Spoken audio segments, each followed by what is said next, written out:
Most coming out stories tend to follow a certain pattern. There comes a time, usually at a young age, when someone notices that they're a little different. They have some feelings that most other people don't have. Eventually, they put the pieces together and come to understand what this means. They realize that they're gay or lesbian or bisexual, and they have to work through the implications of this.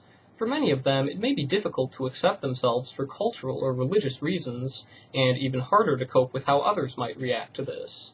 But hopefully they'll reach a point where they're comfortable enough and confident enough to let more people know. It might be intimidating or stressful, but they find that honesty and integrity requires it of them.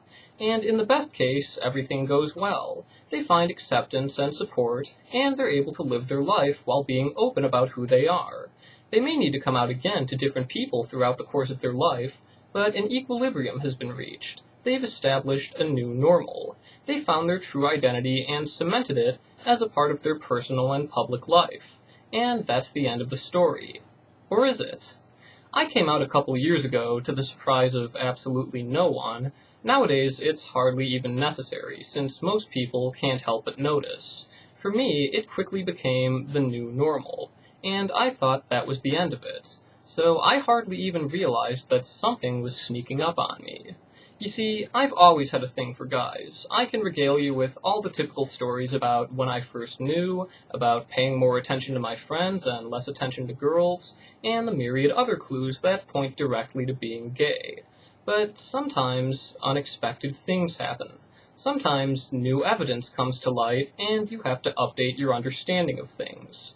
Guys are just great, although they often get kind of creepy around me for some reason, and I've never been the kind of person who needs to be with someone that badly, so I was pretty happy to be single. Yet, the entire time, I had somehow failed to notice the person I'd grown so close with, because I wasn't aware of how much potential we had together. I thought this wasn't an option. I was wrong. I mean, think about it. When you look like me, and you're gay, what's the most obvious conclusion? I didn't see it at first either, but eventually the conditions were right and things between us just spontaneously combusted. Everything finally came into focus, like a magic eye picture. She's my girlfriend, and I'm her girlfriend. The answer was right there. I'm a lesbian. I know, I wouldn't have believed it, until it actually happened. And it really works. In fact, that's an understatement. It's not even a compromise for us. She's the most brilliant person I've ever known, and I love her. I've never been so close with someone before, and it's revolutionized my life. The time before I knew her pales in comparison to what we have now. I've never been so happy, and there's no way I was going to pass on the most amazing person in my life just for the sake of a label.